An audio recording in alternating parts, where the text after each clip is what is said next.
রিজিকের মালিক আল্লাহ। এই তো দেখুন গাছ না লাগিয়েও কত বড় বড় মিষ্টি কুমড়া গাছে। অনেক সময় অনেক যত্ন করেও গাছে ফল ধরে না, তবে আল্লাহ যদি চায় আর রিজিকে যদি থাকে সেটা অবশ্যই হবে। একটা পুরো মিষ্টি কুমড়াটা কেটে কুটে সবাইকে ভাগ করে দিয়ে এক ফালি মিষ্টি কুমড়া দিয়ে আজকে গরুর মাংস রান্না করতেছি। গরুর মাংস মিষ্টি কুমড়া দিয়ে রান্না করলে অনেক বেশি ভালো লাগে, আর তা যদি হয় নিজেদের গাছের মিষ্টি কুমড়া তাহলে তো আর কোনো কথাই নেই। একটা তরকারি দিয়ে গরম ভাতের সঙ্গে একদমই জমে যাবে। আসসালামু আলাইকুম প্রিয় ভাই ও বোনেরা, সকলে কেমন আছেন? আগাছার মতোই বড় হওয়া এই তো মিষ্টি কুমড়া গাছে বিশাল বিশাল মিষ্টি কুমড়া। এই গাছটিতে যে ফল ধরবে সেটা কখনোই ভাবতে পারিনি, আর এই গাছের গোড়াও যে কোন জায়গায় আছে সেটাও কখনো বলতে পারি না। মিষ্টি কুমড়া রান্নার পরে যে চোকলার সঙ্গে বিচিগুলা ফেলে দিই, সেই থেকে এই গাছটা হয়েছিল। এই গাছটা পুকুর ধারে, আর এই গাছটা উঠে গেছে আম গাছে, তবে গাছের গোড়াটা কিন্তু নিচের দিকে আছে। আর বর্ষার সময় যখন পুকুরটা ভরে গেছিল তখন কিন্তু গোড়াটা ডুবে গেছিল, তারপরেও এই গাছটা মরেনি। আর এই তো দুইটা বিশাল বিশাল মিষ্টি কুমড়া গাছে ধরেছে। এর আগেও একটা ছিল, সেটা কাঁচা থাকতে খাওয়া হয়েছে। আর এই দুইটা নামানোর মতো সময় হয়ে গেছে, নামিয়ে নিচ্ছি। অনেক বড় বড়, অনেকটাই ওজন, কাটতে অনেকটাই কষ্ট হলো নামাতে, যেহেতু আম গাছে ছিল একটা, আর পুকুরের ওই তো ওই সাইডে ছিল, আনতে আসলে একটু কষ্টই হয়েছে। একটা মিষ্টি কুমড়ায় মনে হয় 5-6 কেজি করে ওজন হবে এরকম, কারণ ভেতরে একদম পুর মিষ্টি কুমড়াটা।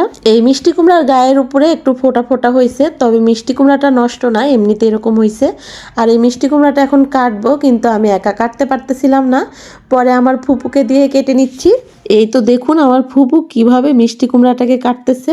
আমি তো আসলে এভাবে কখনোই কাটতে পারবো না যেভাবে কাটতেছে আমার ফুপু। গাছ না লাগিয়েও যে এত বড় বড় ফল এই তো গাছে ধরেছে, এটাই আলহামদুলিল্লাহ, আল্লাহর কাছে হাজার হাজার শুকরিয়া আদায় করি। আর গাছ না লাগিয়েও যেহেতু মিষ্টি কুমড়াটা ধরেছে, সেই জন্যই মিষ্টি কুমড়াটাকে কেটে ফালি ফালি করে বাড়ির সবাইকে দিব, আর আমি এক ফালি রান্না করব। আমার ফুপুই সেভাবে ফালি ফালি করতেছে, কেটে নিচ্ছে। দুইটা যেহেতু নামাইছি, একটা রেখে দিব পরে রান্না করে খাওয়ার জন্য, আর এটা সবাই মিলে রান্না করে খাবো। সেটার মধ্যে কিন্তু অনেক বেশি আনন্দ আছে, যে সবাই মিলে খাওয়ার মধ্যে। আর আমাদের গ্রামের মানুষ কিন্তু বেশিরভাগই আমরা এরকমই, একজনের কাছে সবজি ধরলে সবাই খাই। মিষ্টি কুমড়াটা একদমই পুর আর একদমই মোটা ভেতরে, সেই জন্য এতটা ওজন। কালারটাও খুব সুন্দর হয়েছে, বেশি একটা পাকাও না আবার কাঁচাও না। ফ্রিজে একটু গরুর মাংস ছিল, এই তো মিষ্টি কুমড়াটাও নামালাম। এখন এই মিষ্টি কুমড়া দিয়ে গরুর মাংসটা রান্না করব। আজকে বাড়িতে লোক সংখ্যা অনেক বেশি কম, এই তো আমার হাসান সাকিন দুইজনই নাই। আমার মায়ের সঙ্গে গেছে আমার বোনের বাড়িতে, আর আমার আব্বার দুপুরে এক জায়গায় দাওয়াত আছে, ওখানেই খাবে। সেই জন্য অল্প একটু মাংস এই তো ছিল ফ্রিজে, সেটাই বের করছি। এতটুকু মাংস দিয়েই মিষ্টি কুমড়া দিয়ে রান্না করলে অনেকটা বেশি হয়ে যাবে, যেহেতু আজকে মানুষ কম বাড়িতে। আমার মা যখন আমার বোনের বাড়িতে যায় বা নানির বাড়িতে যায়, তখন হাসান অনেকটা কান্না করে যাওয়ার জন্য। আর আমার বোনের বাড়িতে যেতে পারলে তো হাসান আরো বেশি খুশি, যেহেতু ইয়াসিন আছে, ওর সঙ্গে খেলা করতে পারে। আর আমার বোনও কিন্তু আমার ছেলে মেয়েদের অনেকটা ভালোবাসে, সেই জন্যই ওর খালার কাছে থাকতে এতটা বেশি পছন্দ করে। বাচ্চারা যেখানে ভালোবাসা পায় সেখানেই তো থাকতে চায় বা সেখানেই যেতে চায়। তবে আমাদের বাড়িটা একদমই ফাঁকা, কোনো চিল্লাচিল্লি নাই, কোনো কথা নাই, একদম ভালো লাগতেছে না হাসানকে ছাড়া। যাই হোক, ওরা ঘুরে বেরিয়ে আসুক। আর এই তো আমি রান্না করার জন্য পাটায় মশলা করে নিচ্ছি। এখানে আমি শুকনা মরিচ, আদা, জিরা, রসুন এগুলোই বেটে নিচ্ছি।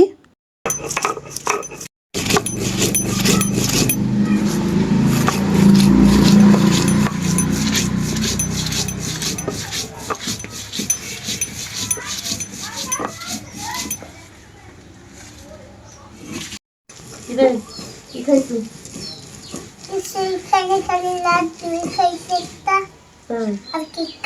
রান্না হয়ে তারপরে খাইনি।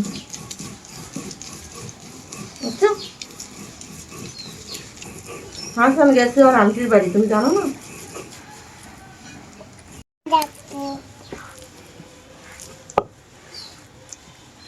তাসফিয়াকেও একা একা ভালো লাগতেছে না, আমার কাছে এসে বসে আছে, গল্প করতেছে। ও একদমই একা হয়ে গেছে। এই তো মশলাগুলো বেটে নিলাম আর তাসফিয়ার সঙ্গে গল্প করলাম। এখন চুলার জালটা ধরিয়ে দিচ্ছি, আর তাসফিয়া আমার সঙ্গে আছে সবসময়। আমি যখন রান্না বান্না করি, ভিডিও করি, ও সবসময় আমার কাছেই থাকে। ওর কাছে খুব ভালো লাগে যখন ও ক্যামেরার মধ্যে ওকে দেখা যায়। মশলাগুলো এই তো তেলের উপরে দিয়ে দিচ্ছি, এগুলো সব কিছুই ভেজে নেব। মিষ্টি কুমড়া দিয়ে গরুর মাংস রান্না করা একদমই সহজ, আর আমি কিভাবে রান্না করি সেটা দেখার জন্য অবশ্যই ভিডিওটি শেষ পর্যন্ত আমার সঙ্গে থাকবেন। আর যারা এখনো লাইক দেননি অবশ্য লাইকটা দিয়ে দিবেন।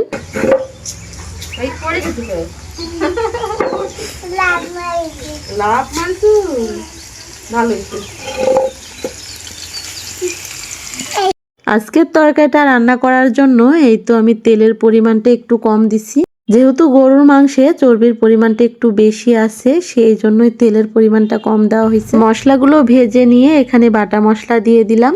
এবার দিচ্ছি পরিমাণ মতো হলুদ গুঁড়ো, তারপরে এই তো লবণ দিয়ে দিলাম, আর লবণের পরিমাণটা একটু কম দিলাম তরকারিতে, আবার যখন তরকারিটা চেখে লাগবে তখন স্বাদ মতো দিয়ে দিব। মশলাটাকে ভালো করে কষানোর জন্য বেশি করে পানি দিলাম একটু। আজকে এই তরকারিতে ঝালের পরিমাণ একটু বেশি দিছি আমাদের তুলনায়, কারণ মিষ্টি কুমড়ার তরকারি আমার কাছে ঝাল না হলে ভালো লাগে না।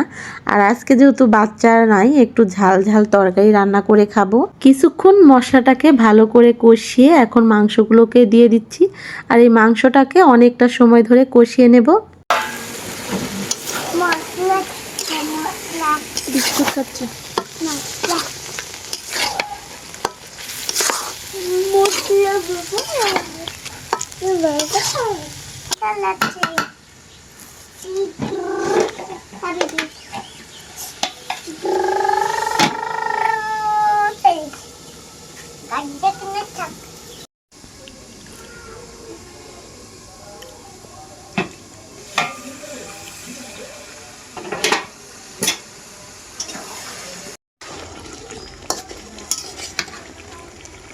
মাংসকে যেভাবে কষিয়ে নিতে হয় সেভাবে অনেকটা সময় ধরে ঢেকে নেড়ে চেড়ে কষিয়ে নিলাম।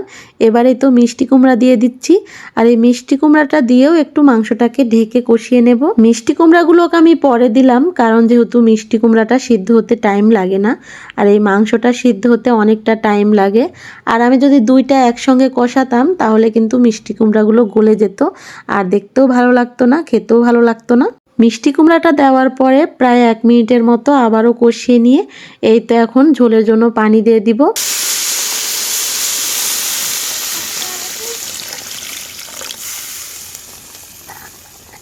Aunty aunty aunty aunty aunty রে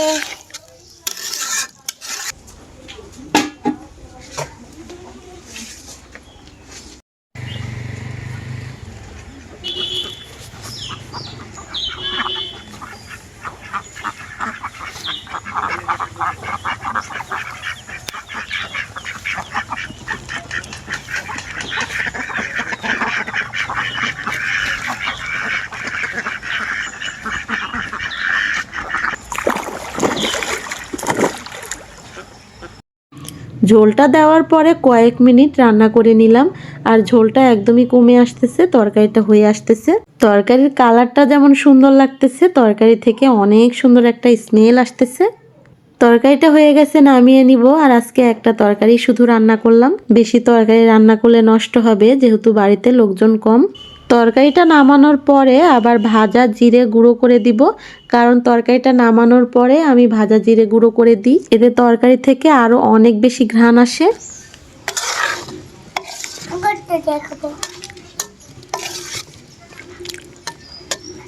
দুপুর হয়ে গেছে, তাসফিয়াকে ওর মা অনেকবারই ডাকছে, বলতেছে এসে খেয়ে নাও।